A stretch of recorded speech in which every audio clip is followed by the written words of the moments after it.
Good morning and welcome to the announcement of School Class 2020 Purple Star Schools. Please personally mute all phones. My name is Pete Lupiva and I'm the Commissioner for the Military Interstate Children's Compact. On behalf of Governor DeWine, the Adjutant General, Major General Harris, State Superintendent Paulo DiMaria, welcome today. The history of Ohio's Purple Star Schools is quite detailed.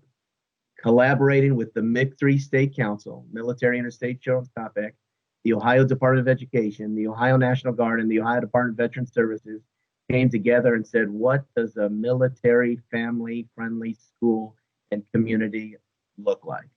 Throughout the summer and fall of 2016, everyone was at the table. Nonprofits, education associations, all the branches of the military.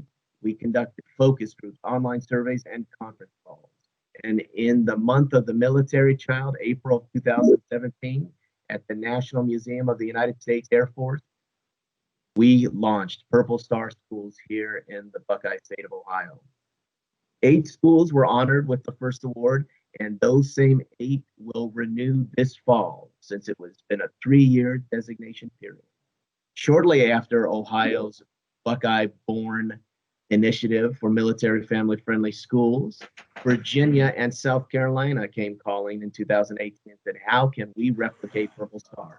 As did the states of Montana, New Hampshire, Tennessee, Texas, Indiana, Georgia, Arkansas, North Carolina, and Alabama.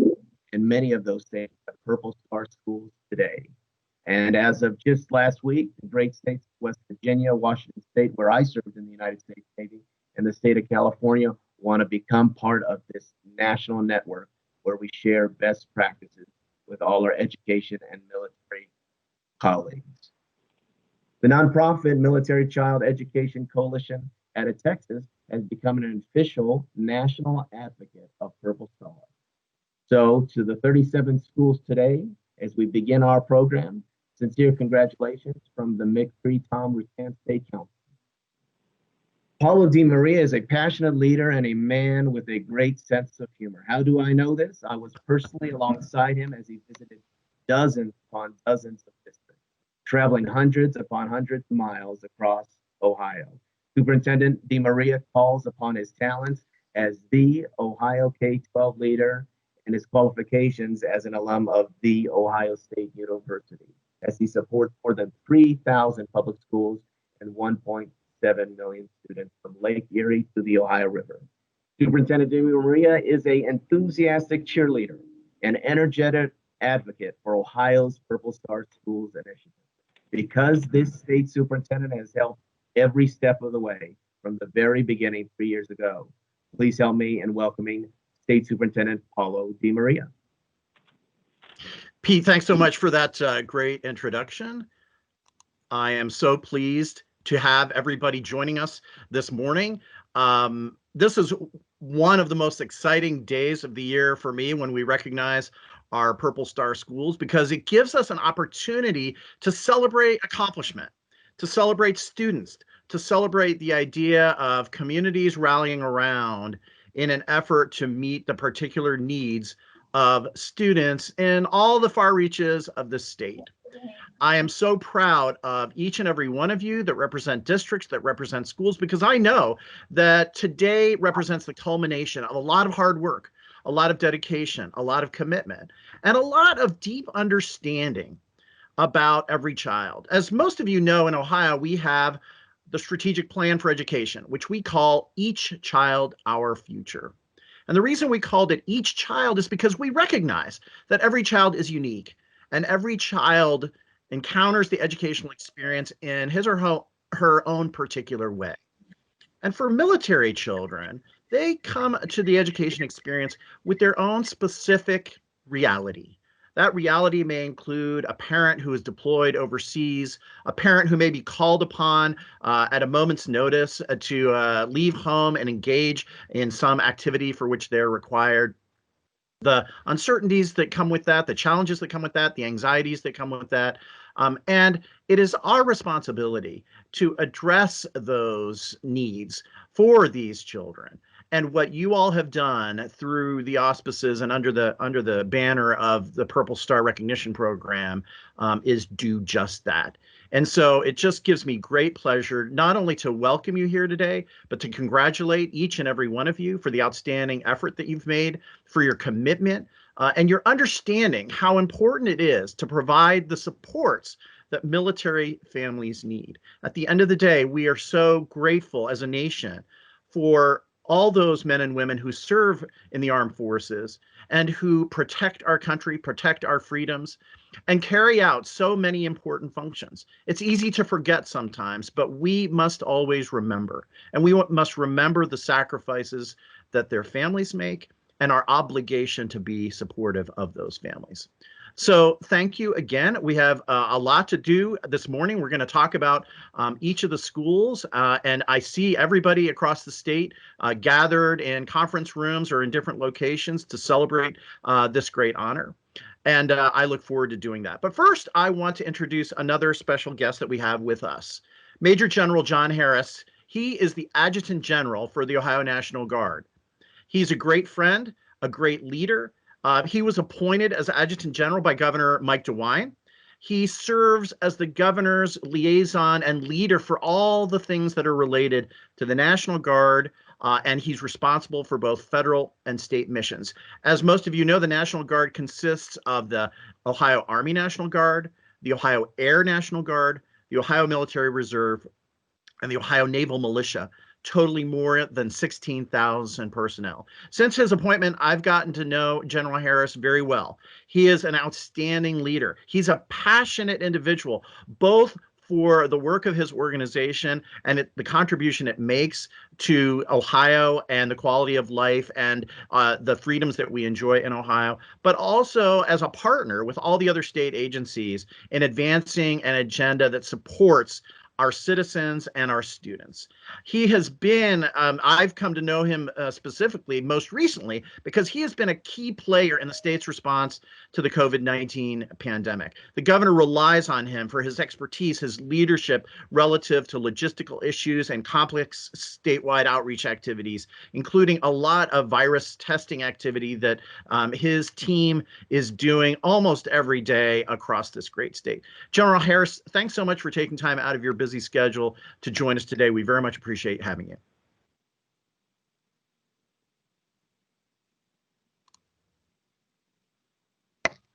Can you hear me? We can hear you now. Yes, sir. Okay, good. Thank you so much for that introduction. Wow. I'm not sure that there's any higher praise than to be called passionate by Superintendent DeMaria, because this guy is just on fire for as an advocate for not only the students here in Ohio and the learners in Ohio, but for you. And I can tell you that he's not a yes man. Our governor would not surround himself with folks like that, but a tireless advocate, even if that makes him, if that gets him sideways with his peers sometimes. But he generally always comes out getting his way because he is so passionate about K through 12 education here in Ohio, for advocating for you. So thank you for that kind introduction, sir. I would like to take just a few moments, and I'll make this brief, to tell you how important this program is to me. When it was first rolled out, I have to confess I was a little skeptical, because becoming a Purple Star school looked like a pretty high bar.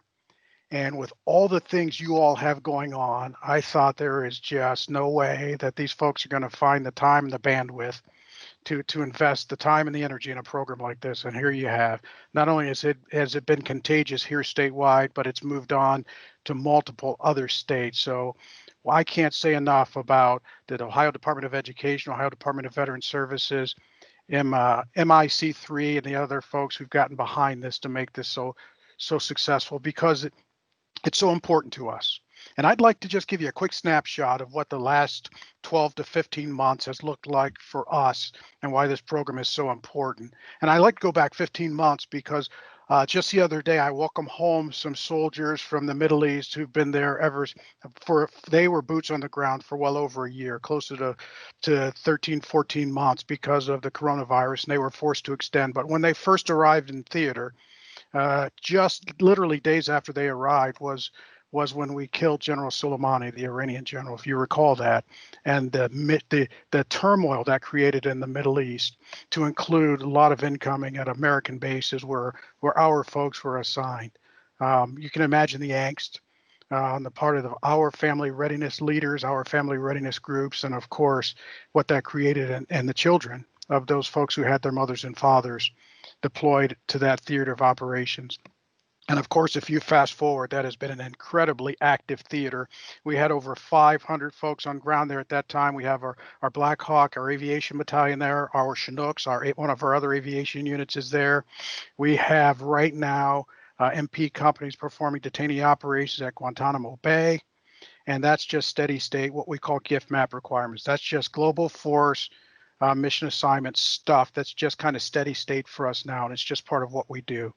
But what we didn't expect was layering on top of this global pandemic. Now, we've done not countless exercises around pandemics, but we never anticipated that we would really employ in any very large scale way an exercise or plans against an entire global pandemic, and here we are. And what that has created for our guardsmen is really an environment that puts them in harm's way right here at the homeland. And that's kind of unusual for us. We've done the homeland mission countless times, whether that's support for the hurricane states. We're a big supplier of resources for hurricane states because we're a non-hurricane state, and we're the fourth largest National Guard in the nation, so we have lots of resources to respond.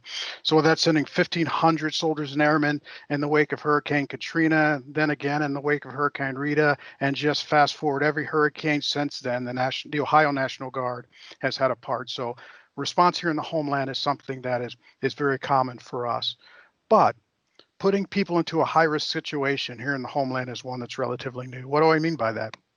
I mean, when the volunteers can't come to the food banks because either they're older or they have underlying conditions, they call on the National Guard. So that situation that people who have high risk factors won't go into, we put the National Guard into, and they responded. Over 500 people working in the food banks.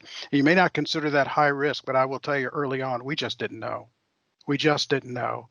And our folks just said, hey, here I am, send me. And we did. Over 500 people. We're still conducting that mission today. And then when we started testing in our correctional facilities, which had just incredible outbreaks, points across the entire state, and we lost corrections officers, not lost to death, please don't take it that way, but we had so many positive corrections officers. We call on the National Guard to go into those high risk, high COVID, positive facilities to backfill those corrections officers, and I tell you, the stories that come out of there will make your hair curl, even mine. And then of course we knew that we were going to lose medical staffing at a time when it was so critical in those facilities. We had lots of positive medical staffing because they were right there on the front line. So we put National Guardsmen into the correctional facilities to backfill that medical staff. And then we see outbreaks in nursing homes. So we suit up our folks in the PPE, and we send medical teams into the nursing facilities, and we go into nursing facilities to do testing on a routine basis, and we go into the communities to do community testing.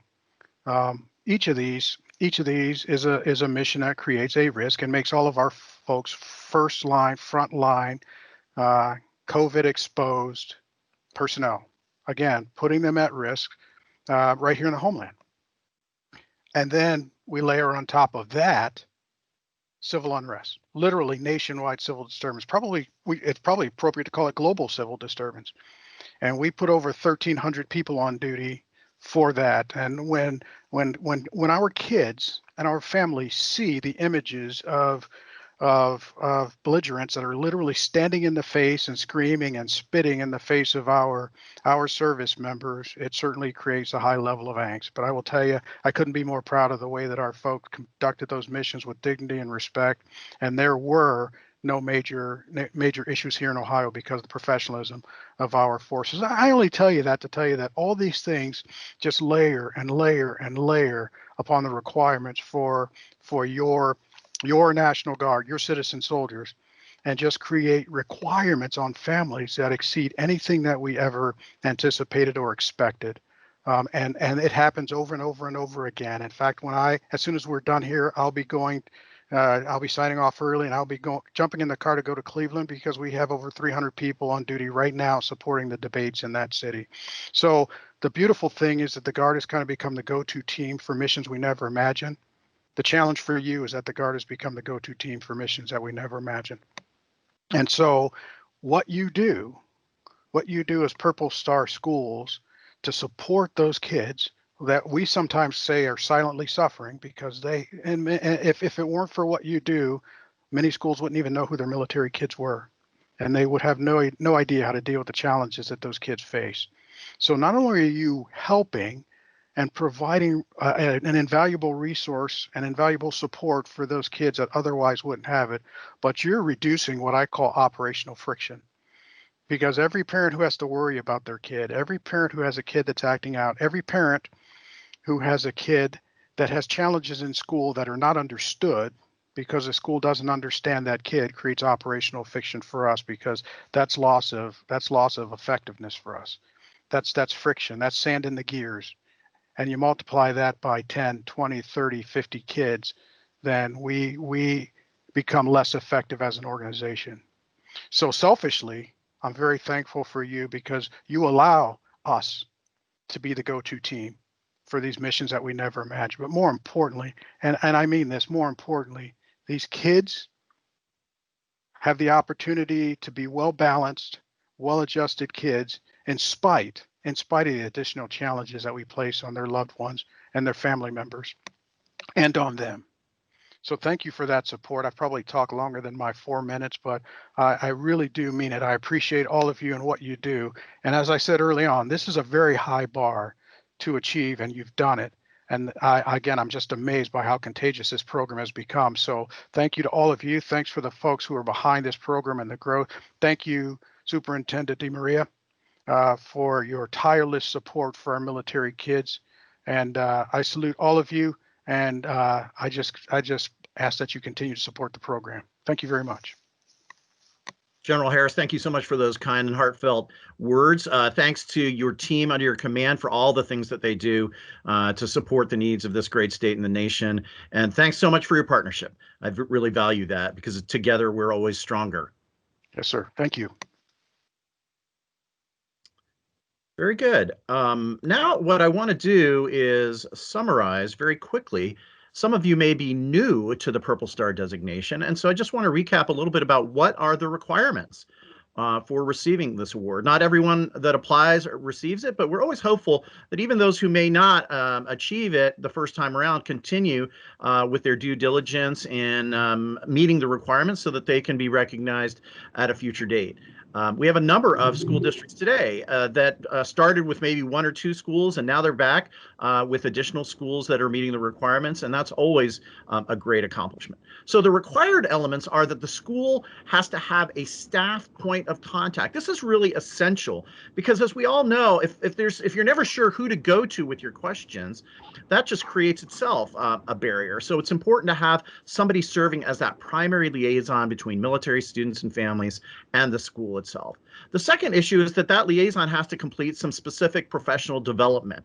What are the considerations and the special needs of military students and their families? What are those issues that are addressed in federal and state law that relate to all kinds of circumstances that, when students have to transfer from one school to the other, or other special considerations that are at stake? Finally, the liaison has to play a role in sharing with teachers and helping build their understanding of the needs of military-connected students and the special considerations that military families and students should receive.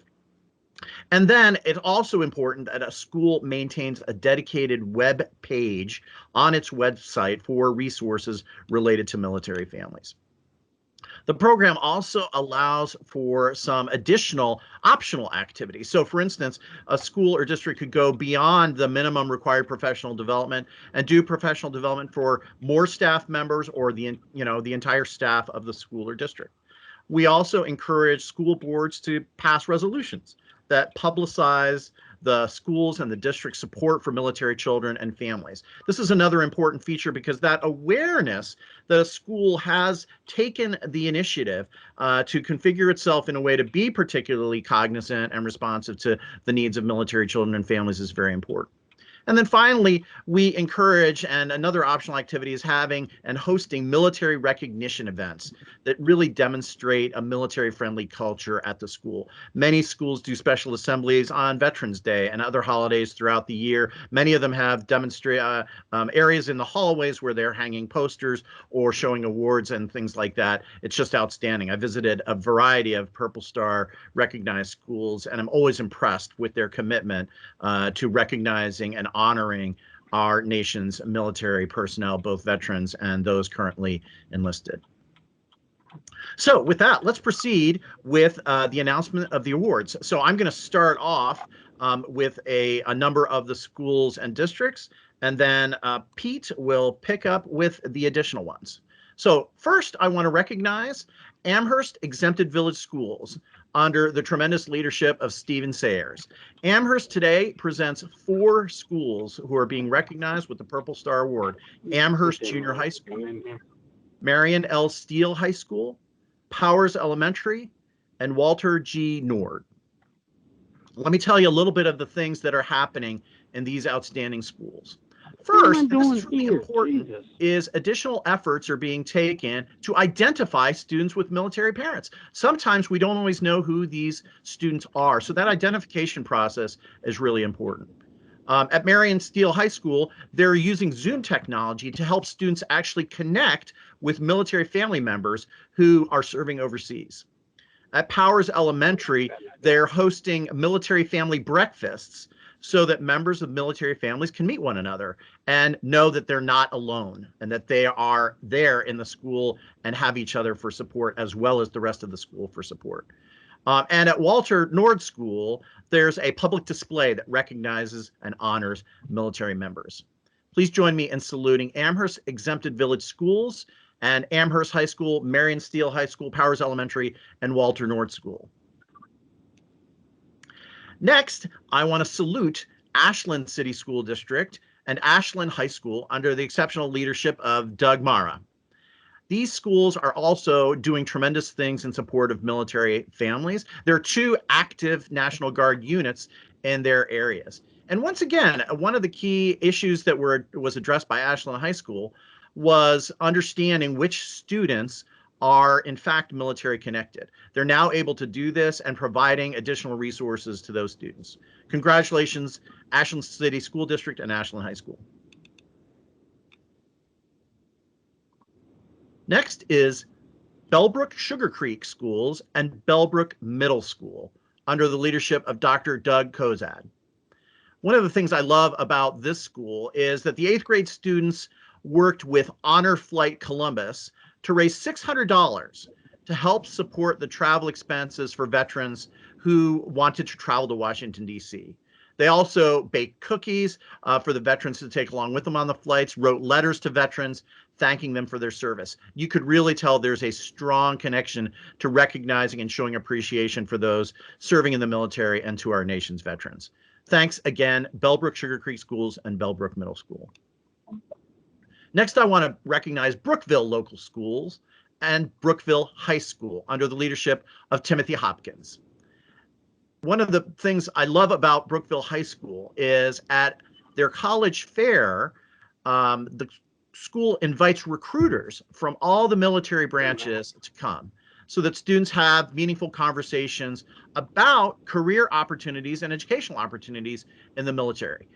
To me, that's such an important aspect of what military family friendliness looks like, because we want to make sure all our students understand that there are great careers to be had in the military. As General Harris so eloquently put it, without people who are committed to serving in the armed forces, we cannot support all the needs that exist in all the different circumstances that the general outlined. So I really appreciate Brookville High School and the many high schools that make it a point to identify for their students the importance of military careers and to encourage the connections between high school students and military recruiters. Thank you, Brookville Local Schools and Brookville High School. Next, I want to recognize Cardinal Local School District, which has 3 schools receiving the Purple Star Award today: A.J. Jordak Elementary School, Cardinal Middle School, and Cardinal High School, under the leadership of William Kermovner. These schools have done some exceptional activities, once again, emphasizing the identification of military children, but also making a specific effort to increase communication and building relationships with those families.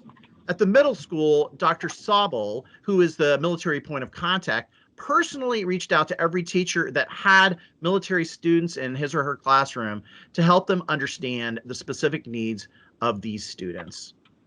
And the high school hosted a variety of events to honor veterans and those who are currently serving in our nation's military. Those kinds of activities are so very important for community building, but also for raising awareness of the value we place on those who serve in the military. Thank you so much, Cardinal Local School District. Next, I want to recognize Elida Local Schools. Elida has 3 schools who are being recognized today: Elida Elementary School, Elida High School, and Elida Middle School, under the tremendous leadership of Joel Mengering. One of the things that happens at the elementary school is they're producing what's called Purple Up Day to honor April, which is the month of the military child. And they're using art projects and other activities to really represent a tribute to military-connected students in their schools. At Elida High School, they host Military Appreciation Night at sporting events, which is another great way to recognize veterans and active duty individuals in those communities. And finally, at Elida Middle School, they're recognizing, celebrating, and supporting military children and families as a part of their positive behavior intervention and supports framework. In other words, the culture that they're creating in their school specifically identifies the needs and the recognition for military children and their families. Once again, thank you, Elida Local Schools, for all the great work that you're doing. Next, I want to recognize Fort Jennings Local School District and Fort Jennings High School. Here, under the great leadership of Nick Langles, they're doing fundraisers that help support military veterans in terms of food pantries and also participation in honor flights. Thanks for everything you're doing there in Fort Jennings Local Schools. Finally, for my portion, I would want to recognize Jackson Local Schools.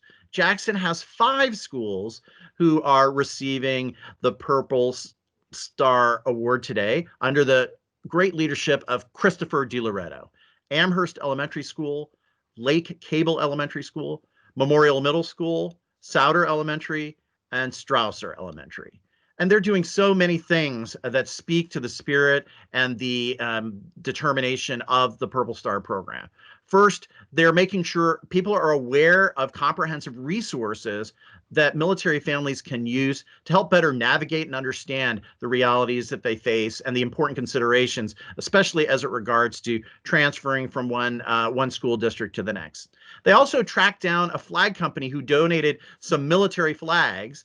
And those flags are used for display on special days of recognition for veterans and active military. At the middle school, they're working to establish a social group for families with students who are military families called the Military Family Connection. This allows those families to interact with each other and to provide their own supports and networks of information and help. At Souder Elementary, they're looking at some new books for the district that, again, support military children and their families. And finally, at Strausser Elementary, they're putting together care team baskets for military families during deployment to help make sure that those families have something extra special during those particularly difficult times. So once again, thank you to Jackson Local Schools and the 5 schools being recognized today. Pete, I'll turn it over to you. Thank you, Superintendent. Continuing on with our terrific 37 today, congratulations goes out to Timmons Elementary School at Kenston Local. The Kenston School Board passed a superb resolution publicizing Timmons' support for military students and families. So sincere thanks to Nancy Santilli on staff there to become the Purple Star School Liaison for Timmons. Next, congratulations goes out to Louisville High School at the Louisville School District. Thank you, Michelle Schaefer, for becoming our newest Purple Star School liaison. This school will be working with their guidance department to incorporate a checklist for military students as they face a change in their duty station and transition to a new school. Congratulations, Louisville High School. Mad River Early Childhood Education Center. Congratulations, Superintendent Chad Wien of the Mad River Local School District. Truly a leader, not just in his district and the region, but across the state. Mad River is one of only 3 early childhood programs in the nation to become a Purple Star school. The school will develop packets of information about the district, provide to new families to assist them in making school decisions for their children when they have a permanent change of duty station beyond Wright-Patterson Air Force Base. Congratulations to Mifflin Elementary School at Madison Local. Thank you, Robert Peterson, for becoming a Purple Star School liaison. Students participated in a base outreach program with the 179th Airlift Wing to honor military members during the holidays this past calendar year. Congratulations to West Elementary at Midview Local. Thank you, Dr. Bruce Willingham, for being our newest Purple Star School liaison. This school plans to share military resources at all of their back-to-school nights, curriculum nights, and family nights every year, and the high school JROTC program is present at almost all the events and has made a real impact on the school, the students, and the community at large at Midview. Congratulations to Northwest High School, Northwest Middle School, and Northwest Primary School of the Northwest Local School District. Thank you, Dennis Lampies, for being our Purple Star School liaison on the campuses. The high school understands the importance of students having insight about the military as a career pathway, just like Superintendent DeMaria spoke to earlier this morning.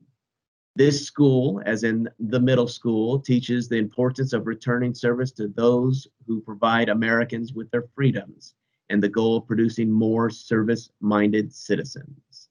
The primary school will begin using a military family sending and receiving checklist to help families know what educational records and materials they will need and are available in enrolling into a new school district. As well, in the Northwest School District, W.S. Stinson, the 4th grade staff provide instruction and learning up to the annual Veterans Day Assembly and Program. An important part of the learning is veterans from the local VFW who speak to students about the history and importance of the American flag. The goal is for students to not just be involved in a program, but truly understand the importance of the military members and the role they play in each of our lives. Congrats goes out to 2 school districts, 2 schools in the Olentangy Local School District, Alum Creek Elementary and Tyler Run Elementary. Thank you to Superintendent Mark Ray for being our Purple Star School lead there across the district and even Central Ohio. So in regards to Alum Creek, they are working to develop small groups for students who are military connected to help students feel more connected, working to make sure teachers understand how different life can be for military connected students. At Tyler Run, they are developing and hosting an event for April, Month of the Military Child, to support military kids and their families. The district has Military Families Committee, who works year-round to support military-connected families. Congrats to Princeton High School of the Princeton City School District. This school honors students who enlist in the military after high school graduation by holding a military signing day. Thank you, Tom Burton, for being our military school liaison and Purple Star lead there at Princeton. Shelby Middle School, congratulations of the Shelby City School District. Thank you, Tim Tarvin, for being on Team Purple Star. The Shelby City Schools District collects information about military connected students, but the information stays with the student's life at the board office. Shelby Middle School is going to look for ways to get this information to the teachers so they know who the military connected students are in their classrooms. Congratulations, Shelby. Congratulations to LT Ball Intermediate School of Tip City. Thank you, Mark Stefanik, for being our Purple Star School liaison at Ball. This school identified military-connected students and began sharing resources for military families with the Intervention Assistant Team, so struggling students and families could take advantage of the programs and resources available to them. Congratulations, Ball Intermediate. St. Charles Catholic School in the Toledo Diocese. Congratulations, Father Kent Kaufman. Thank you for being our Purple Star School liaison at St. Charles. At St. Charles, they recognize that many teachers and administrators need access to appropriate resources to support military-connected students. This is the way to make sure military families feel invited and welcome to all school events and activities. Congratulations, St. Charles. Congratulations to Trotwood Madison Early Learning Center and Dr. Reva Cosby there at the Trotwood Madison City School District. At the Early Learning Center, one of only three, like I said, 3 early childhood programs in the nation, the other being Studebaker at Huber Heights in becoming a Purple Star school. This preschool through first grade helps attend school and their students and families at the Veterans Day breakfast, making cards for veterans, mailing them to local veterans who could not attend, and sending them to military members currently serving overseas. Congratulations, Trotwood Madison Early Learning Center. At Westerville South High School, Purple Star School starts today. Congratulations there at the Westerville City School District and Dr. John Kellogg. This high school recognizes the importance of flexibility with students from military families when it comes to activity deadlines and academic course sequencing to ensure that military-connected students who move into the district remain on track to graduate on time. They will continue to work on ways to make school feel more welcome to their families and to their students as they transition. Last of the 37, but is Wilmington High School of the Wilmington City School District. Congratulations, Mindy McCarthy Stewart. Thank you for being our Purple Star School liaisons and representing the spring class and rounding out the spring class of 2020. This school created a military family committee with staff who understand the unique needs of military families and whom will be able to provide specialized supports. Congratulations to this terrific class, this 7th class of Purple Star Schools. Back to you, Superintendent DeMaria. Great, thank you, Pete. So once again, I just want to say congratulations to each and every one of the schools and districts being recognized today. I know that as I look at this list, that behind every one of these applications is not just, one person, but usually a team of people who really come to this issue with commitment and dedication. They're the ones that put together the application packets that make sure all the criteria being met. They're the ones that are helping do the training with the teachers and setting up the mechanisms that really demonstrate that support. And so I want to take an opportunity to just recognize and have those people receive our appreciation. Many of them are in the different rooms that I see here on our screen. Thank you so very, very much for everything that everyone did in the interest of receiving this award, but more importantly, in the interest of providing the supports and service to our military families and the students that are part of those families. Thanks so very, very much. I also want to take an opportunity because I know that many times the people who are working on this project themselves are veterans or perhaps still serving as National Guards members.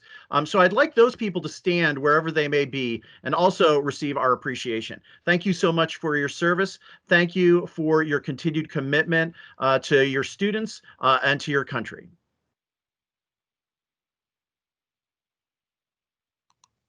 Now we want to take just a few minutes because to me, it's always, you can listen to me talk, but I always love to hear superintendents reflect on the importance of this program to them. So today we've invited a couple of superintendents just to make some brief comments about the way this program has been important and created the conditions for military students to be more successful. I'm joined by Superintendent Chad Wien from Mad River Local, and also Bill Kermovner from Cardinal Local. Chad, why don't we just start with you? Say a few things about how important this program has been to Mad River schools. Well, good morning, Superintendent DeMaria. We are fortunate and proud to serve the community of Wright-Patterson Air Force Base. We have base housing within our district, so our district has been connected to our military families for a long, long time. And being able to be a Purple Star school district and also have 3 designated schools allows our families, when they PCS in to Wright-Patterson Air Force Base, to understand all the opportunities they have within our district and just the things that we do to celebrate our military families to make that transition smooth, whether they're coming in, they're PCSing in, or whether they're PCSing out, and serving them in between that time while they're here in Mad River. Chad, I appreciate that. And what's particularly amazing about what you all are doing at Mad River is that you now have a preschool that's part of the program. Was that a particular challenge to you, or how did that work out? Well, our preschool is amazing. We have a fantastic supervisor in Pam Roberts, and she takes every opportunity that she can to work with our military connected students. Our preschool is tuition free, so that's very attractive to our military families. And we have a ton of activities that we do throughout the school year, including April, the month of the military child, in order to immerse our families into our preschool and give them that first awesome experience in Mad River local schools. It's those littlest children that often have the most difficulty. Let's shift over to Bill Kermovner. Bill, talk to us a little bit about Cardinal. You have a number of schools being recognized today. How significant has this been to your school district? Well, I think it's a culture.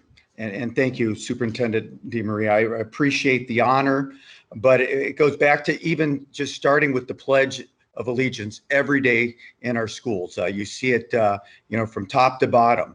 And again, commitment to our fine military service for protecting those rights that we all enjoy as Americans, but also our high school principal has served. So that is an added plus, I think, at our high school to really bring it home and the importance of what our military, not only the people serving, but their families, and the adjustments and all the things that they do give for the rights and the freedoms that we do have. But I would say overall, it's a culture in this part of our county that we really enjoy, and the appreciation to those people that have served in the community and throughout.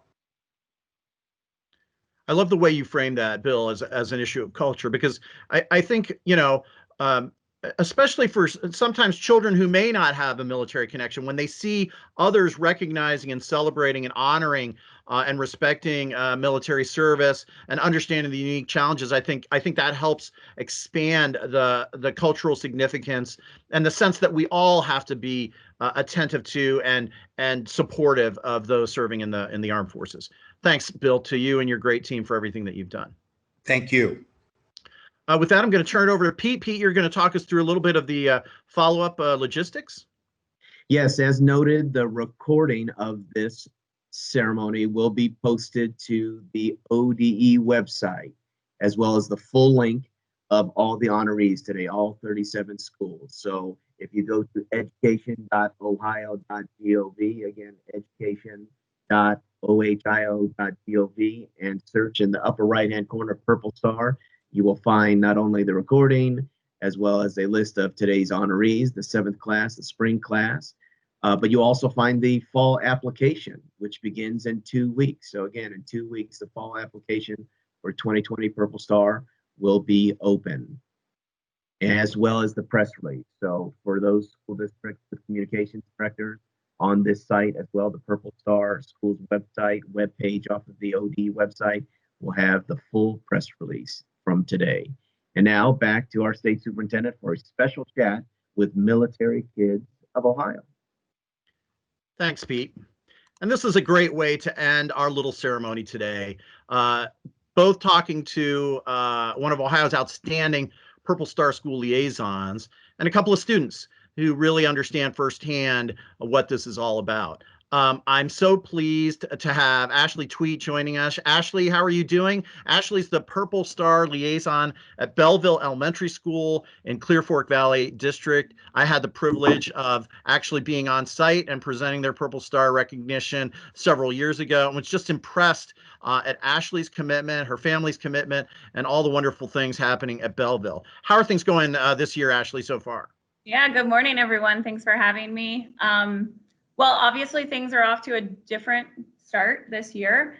Our school district started just a little bit later than we normally do. So we're prepping for our first military lunch bunch via Zoom this Thursday. The kids are excited. I've had a few of them stop me in the hallway, the younger kids, and they're like, now you're coming to my house for the lunch bunch. Not quite. We're gonna turn on the computers and we're gonna, chat and make sure everybody can see everybody's faces from a safe distance.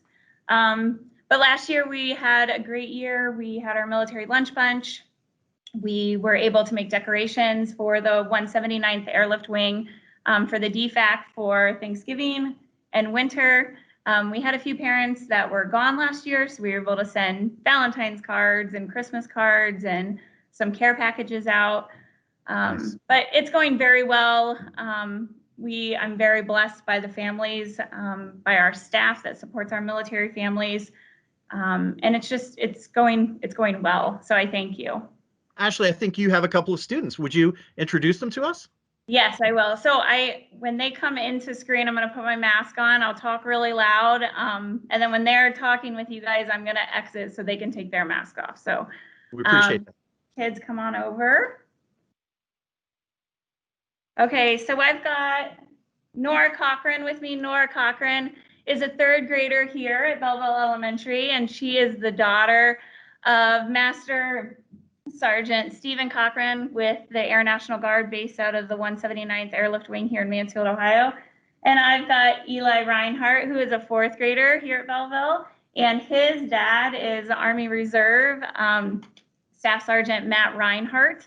I'll go back to Nora real quick because moms are important also. Nora's mom is Samantha Cochran, and she is a registered veterinarian technician. And Eli's mom is a first grade teacher here at Belleville Elementary, Nicole Reinhardt. So we support the whole Reinhardt family and the whole Cochran family, but the whole Reinhardt family is here with us at school.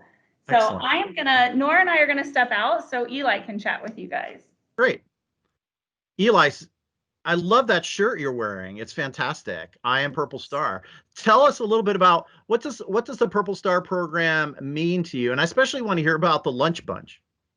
Purple Star means to me when my dad is mobilized, my friends support me, and is fun at military lunch bunch, and when we go on the military lunch bunch field trips.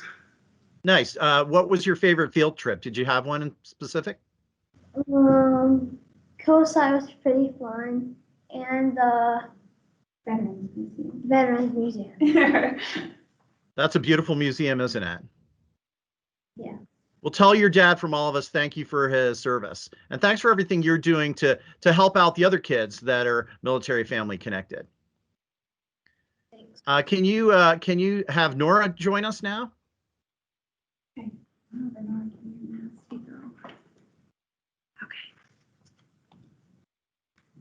Nora, how are you today? Good. Tell us a little bit about your favorite part of the lunch bunch or of the Purple Star activities at Belleville. Well, it's fun to like make all these little decorations and to send them away. And I don't know, it's just fun. Nice. I bet you're a pretty good artist, aren't you? Yeah. Perfect. Well, listen, Pete was telling me that recently the MIC3 developed a special creed, what's called the Military Kid Creed. And I think he indicated to me that you would be willing to say that and share that with us today. Am I right, Nora? Yeah. Great. So I'm going to turn it over to you. Will you say for us the Ohio Military Kid Creed? Yes. I am an Ohio military child. I serve with my military parent who serves the people of the United States of America. I will always place the mission first to stand beside, behind, and with my family. I am strong and brave. I'm courageous. I am flexible and resilient. I am a military child. Fantastic. Fantastic. Thank you so very, very much, Nora. And I love all those wonderful words. Keep up the great things that you're doing there at Belleville, and continue to be a great supporter for all the other kids like you and for all the kids there at the school, especially during these really challenging times. Ashley, thanks so much for being with us, and thanks for bringing your students with you. Keep up the great work you're doing. You're an inspiration to all of us. Thank you so much. Thank you. Thank you. What a great way to end, to hear from kids themselves, from a liaison. That basically wraps up our presentation for today. Once again, I can't thank you enough. Keep up the great work that you're doing. And in fact, another aspect of this is you are an inspiration to others. The reason this program has grown is that others have seen what's happening in different schools, and they start asking questions, because not everybody's sure about how many military connected students there are in their schools. And once they figure it out, they think, boy, we should really be doing something in this area. And we have so many more applications with each round of awards. So again, thanks for your service. Thanks for your commitment. Thanks for everything you've accomplished. Thanks for inspiring others. Keep up the great work that you're doing. We very much appreciate it. And have a great day today.